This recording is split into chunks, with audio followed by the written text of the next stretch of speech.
সাম্প্রতিকতম শহর কলকাতার বুকে যে নক্কারজনক ঘটনা ঘটেছে আমাদের তিলোত্তমার সঙ্গে, সেটা অকল্পনীয় এবং সেই বিষয়টা নিয়ে যথেষ্টই ব্যাকফুটে তৃণমূল কংগ্রেস।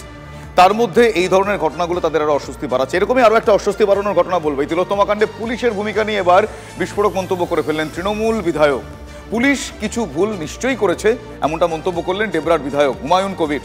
ভুল না করলে মানুষের এত ক্ষোভ বাড়তো না, তিনি তাই মনে করছেন।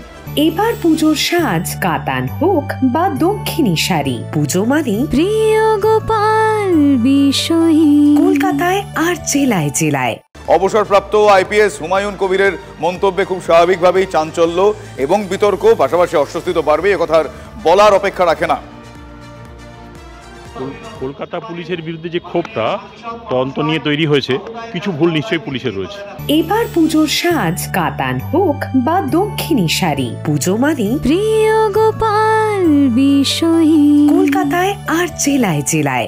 যেমন 14ই আগস্টে একটা ঘটনা ঘটেছে, এবং একটা ঘটনা দেখুন যে হসপিটালের সুপার, ডেপুটি সুপার, সে বাড়িতে ফোন করে জানালো যে আপনার মেয়ে অসুস্থ, প্রথমে বলো, তারপরে বললো আত্মহত্যা করেছে, তারপরে এসে দেখছি যে সেক্সুয়াল অ্যাসল্ট হয়েছে এবং মার্ডার হয়েছে।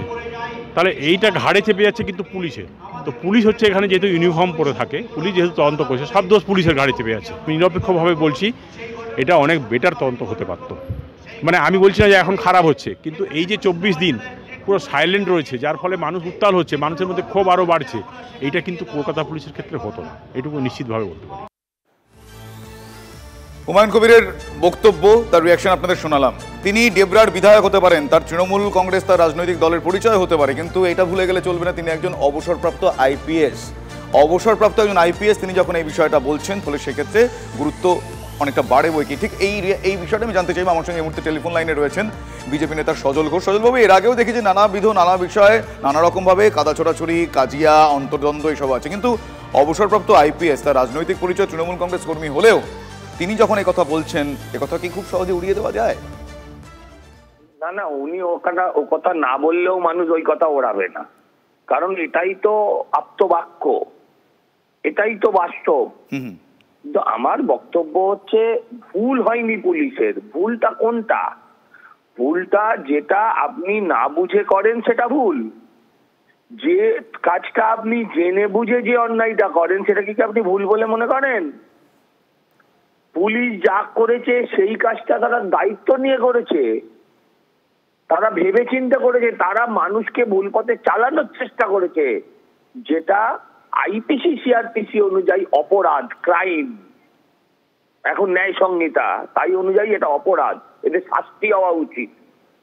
যে আইপিএস অফিসার সংবাদ মাধ্যমের মধ্যে দিয়ে পাবলিককে ভুল পথে চালনা করলেন, তার শাস্তি হওয়া উচিত নয়।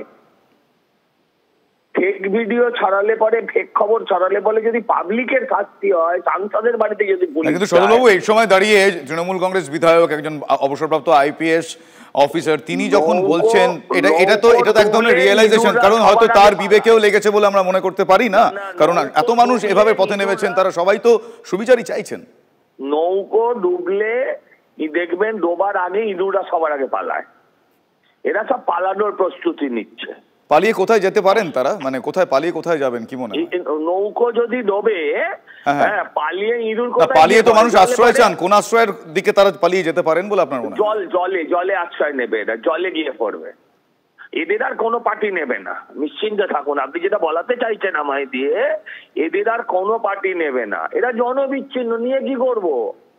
যদি বুঝতাম এদের পেছনে তাও দুটো জননেতা আছে, যে দলের ঊর্ধ্বে মানুষ তার পেছনে আছে, তা তো নয়। এরা তো সব স্থানীয় লোকেদের ওপর অত্যাচার করে। এই যে ধরুন কদিন আগে আমরা দেখছিলাম একজন চুচুড়ার এমএলএ, তার চরিত্র স্বভাব আমরা দেখলাম।